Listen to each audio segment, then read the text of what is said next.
SSTVಯಲ್ಲಿ ಜಾಹೀರಾತು ನೀಡಲು ಈ ನಂಬರಿಗೆ ಸಂಪರ್ಕಿಸಿ. ಕಬ್ಜಾ 2 ಬರುತ್ತಾ ಅದ್ರ ಬಗ್ಗೆ ಒಂದು ಕ್ಲಾರಿಟಿ ಕೊಟ್ಟಿಲ್ಲ. ಆಗುತ್ತಾ, ಪ್ಲ್ಯಾನ್ ಇದೆಯಾ ನಿಮಗೆ ಏನು ಅಂತ? ಇಲ್ಲ, ಕಬ್ಜಾ 2 ರೆಡಿ ಇಟ್ಕೊಂಡೆ ನಾನು ಮಾಡಿರೋದು. 2 ಖಂಡಿತ ನಾನು ಮಾಡಬೇಕು ಅಂತಲೇ ಇದ್ದೀನಿ. ಒಂದಷ್ಟು ನನಗೆ ಎಲ್ಲೋ ಒಂದು ಕಡೆ ಬಿಸ್ನೆಸ್ಸಲ್ಲಿ ನಾನು ಸಕ್ಸಸ್ಫುಲ್ ಆದರೂ ನಾನು ಇಷ್ಟೆಲ್ಲ ಪ್ಯಾನ್ ಇಂಡಿಯಾ 4,000 ಒಬ್ಬ ಕನ್ನಡದ ಹುಡುಗ 4,000 ಥಿಯೇಟ್ರಲ್ಲಿ ಸಿನಿಮಾ ರಿಲೀಸ್ ಮಾಡಿ ಇಷ್ಟೆಲ್ಲ ಟಿ ಎಲ್ಲ ಮೇಕಿಂಗ್ ಎಷ್ಟು ಚೆನ್ನಾಗಿ ಮಾಡಿದ್ರು, ಎಲ್ಲೋ ಒಂದು ಕಡೆ ಗೊತ್ತಿಲ್ಲ ನನಗೆ ಒಂಥರ ಏನೋ ಕಿವಿಗೆ ಡಮ್ ಅಂದಂಗೆ ಆಯಿತು. ಎಲ್ಲ ಹೇಳೋರು ಆಡೋರು ಎಲ್ಲ ಅದರಲ್ಲಿ ಒಳ್ಳೆಯವರು ಇದ್ದಾರೆ, ಕೆಟ್ಟವರು ಇದ್ದಾರೆ, ಜಲಸಿರೋರು ಇದ್ದಾರೆ, ಶತ್ರುಗಳು ಇದ್ದಾರೆ, ಎಲ್ಲರೂ ಇದ್ದಾರೆ. ಇದನ್ನೆಲ್ಲ ಅನಾಲಿಸಿಸ್ ಮಾಡಿಕೊಂಡು ಸ್ವಲ್ಪ ಸಮಯ ತೊಗೊಂಡೆ. ಎಷ್ಟು ಮಾತ್ರಕ್ಕೆ ಇವ್ರು ನನಗೆ ಯಾರ್ಯಾರು ಮಾತಾಡಿದ್ರು, ಹೆಂಗೆ ಮಾತಾಡಿದ್ರು, ಯಾಕೆ ಮಾತಾಡಿದ್ರು, ಇವೆಲ್ಲ ನಾನೇ ಅನಾಲಿಸಿಸ್ ಮಾಡ್ಕೊಂಡಿದ್ದೀನಿ. ಈಗ ಅನಿಸಿದೆ ನನಗೆ ಮಾತಾಡಲಿ, ನಿನಗೆ ಇಷ್ಟೊಂದು ಬಿಸ್ನೆಸ್ ಆಗಿದೆ, ಇಷ್ಟೊಂದು ದುಡ್ಡು ಬಂದಿದೆ, ಇದಂದರೆ ನಿನ್ನ ಸಕ್ಸಸ್ಸೇ ಅಲ್ವಾ. ಸೊ ಇದನ್ನು ಇಟ್ಕೊಂಡು ಮುಂದುವರಿ ಅಂತ ಹೇಳಿದೆ. ಮುಂದಿನ ದಿನಗಳಲ್ಲಿ ಅದನ್ನು ಖಂಡಿತ ನಾನು ಇವತ್ತುವರೆಗೂ ಹೇಳಿದ್ದನ್ನು ಮಾಡಿದ್ದೀನಿ, ಮಾಡೋದನ್ನು ಹೇಳಿದ್ದೀನಿ. ಅದೇ ಮುಂದಿನ ದಿನ ನೀವು ನಿರೀಕ್ಷೆ ಮಾಡ್ತೀರಾ. ಸ್ಟಾರ್ ವಾರು ಮತ್ತು ಫ್ಯಾನ್ ವಾರ್ ಬಗ್ಗೆ ನೀವು ಏನು ಒಂದು ಅಭಿಪ್ರಾಯ ಹೇಳೋದಾದರೆ ಏನು ಹೇಳ್ತೀರಾ ಚಂದ್ರು ಅವರು? ಸರ್, ಇದು ದೊಡ್ಡ ದುರಂತ ಸರ್.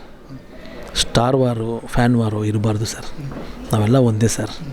ನಮ್ಮೆಲ್ಲ ಹೀರೋಗಳು ನಾವು ಇಷ್ಟಪಡಬೇಕು ಸರ್. ಆವಾಗಲೇ ಕನ್ನಡ ಚಿತ್ರರಂಗ ಬೆಳೆಯೋದು ಸರ್. ದರ್ಶನ್ ಸರ್ ಸಿನಿಮಾನೂ ನೋಡಬೇಕು ಸರ್, ಸುದೀಪ್ ಸರ್ ಸಿನಿಮಾನೂ ನೋಡಬೇಕು ಸರ್. ಅವರು ಒಂಥರ ಕಲಾವಿದರು, ಇವರು ಒಂಥರ ಕಲಾವಿದರು. ಶಿವಣ್ಣ ಸರ್ ಸಿನಿಮಾನೂ ನೋಡಬೇಕು ಸರ್. ಅಂದರೆ ಇಷ್ಟಪಡಬೇಕು ನಮ್ಮ ಕಲಾವಿದರನ್ನ, ಆದರೆ ವಾರ್ ಮಾಡ್ಕೋಬಾರ್ದು ಸರ್. ನನ್ನ ಇಷ್ಟ, ನನ್ನ ಅಭಿಪ್ರಾಯ.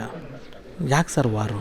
ನಾವು ಕನ್ನಡಿಗರು, ನಮ್ಮ ಹೀರೋಗಳವರು, ನಾವು ಎಲ್ಲ ಹೀರೋಗಳನ್ನ ಆರಾಧಿಸೋಣ, ಎಲ್ಲ ಹೀರೋಗಳ ಸಿನಿಮಾ ನೋಡೋಣ, ಒಂದು ಒಳ್ಳೆ ಸಿನಿಮಾನ ಬೆಳೆಸೋಣ. ಅಂದರೆ ಒಳ್ಳೆ ಸಿನಿಮಾದೆಲ್ಲ ನೋಡೋಣ. ಹಂಗೆ ಇಟ್ಕೊಂಡು ನಾವು ನಮ್ಮ ಕನ್ನಡದಲ್ಲಿ ಇರಲಿಲ್ಲ ಸರ್. ಯಾಕೆ ಬಂತು? ಇದೊಂದು ಪೀಡೆ ಸರ್, ಇದು ಬರಬಾರ್ದು ಸರ್. ಇದು ಮಾರಕ ಎಲ್ಲಿಗೋಗುತ್ತೆ ಗೊತ್ತಾ?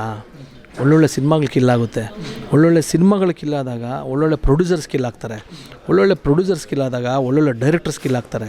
ಈ 3 ಜನ ಕಿಲ್ಲಾದಾಗ ಒಳ್ಳೊಳ್ಳೆ ಟೆಕ್ನಿಷಿಯನ್ಸ್ ಆಚೆ ಬರಲ್ಲ. ದಯವಿಟ್ಟು ಪ್ರೇಕ್ಷಕರಲ್ಲಿ ಅಂದರೆ ಎಲ್ಲರೂ ಯಾರು ಮಾಡ್ತಾರೋರಿಗೆಲ್ಲ ಹೇಳೋದು, ನಮ್ಮ ಹೀರೋಗಳಲ್ವ ಸರ್, ನಮ್ಮ ಹೀರೋಗಳೇ ಸ್ಟಾರ್ಗಳು. ಅವ್ರನ್ನ ಬೇರೆ ಕಡೆ ಬೆಳೆಸಬೇಕು. ನೀವು ಬೇರೆ ಭಾಷೆ ಎಲ್ಲಾದರೂ ನೋಡಿ, ಅವರು ಆ ಥರ ವಾರೆಲ್ಲ ಇಟ್ಕೊಳ್ಳೋಲ್ಲ. ಎಲ್ಲ ಸಿನಿಮಾಗಳನ್ನು ಎಷ್ಟು ಚೆನ್ನಾಗಿ ಎತ್ಕೊಂಡು ಹೋಗ್ತಾರೆ. ನಂದು ಮನವಿ ಸರ್, ಸ್ಟಾರ್ ವಾರ್ ಬೇಡ ಸರ್. ನಮ್ಮ ಹೀರೋಗಳನ್ನ ನಾವು ಬೆಳೆಸೋಣ, ನಮ್ಮ ಡೈರೆಕ್ಟರ್ಗಳನ್ನ ಬೆಳೆಸೋಣ, ನಾವೆಲ್ಲ ಒಟ್ಟಿಗೆ ಇರೋಣ ಸರ್. ನಾವೆಲ್ಲ ಒಟ್ಟಿಗೆ ಇದ್ದರೆ ಒಳ್ಳೊಳ್ಳೆ ಸಿನಿಮಾಗಳಾಗೋದು. ಚಂದ್ರು ಅವರ ಮುಂದಿನ ಪ್ಲ್ಯಾನ್ ಏನೆಲ್ಲ ಇದೆ ಒಂದು ಸ್ವಲ್ಪ ಹೇಳ್ಬೋದಾ ಅದ್ರ ಬಗ್ಗೆ? ಇಲ್ಲ, ಇದನ್ನು ನಾನು ಅನೌನ್ಸ್ ಮಾಡ್ತೀನಿ. ಇವತ್ತು ಫಾದರ್ ಇದು ನಾನು ಡೆಫಿನೆಟ್ಲಿ ಒಂದು ಒಳ್ಳೆ ವೇದಿಕೆಯಲ್ಲಿ ಅನೌನ್ಸ್ ಮಾಡ್ತೀನಿ. ನನ್ನ ನೆಕ್ಸ್ಟ್ ವೆಂಚರ್ ಎಲ್ಲ ರೆಡಿ ಆಗ್ತಿದೆ. Okay sir, all the best. Thank you brother, thank you. Okay, ಇದಿಷ್ಟು ಆರ್ ಚಂದ್ರ ಅವರ ಮಾತಾಗಿತ್ತು. ಕ್ಯಾಮರಾ ಪರ್ಸನ್ ಪ್ರಸಾದ್ ಜೊತೆ ವಿಶ್ವ ಶೆಟ್ಟಿ, SSTV. SSTV ಸಿನಿಮಾ ಜಗತ್ತಿನ ಕ್ಷಣ ಕ್ಷಣದ ಸುದ್ದಿಯೊಂದಿಗೆ.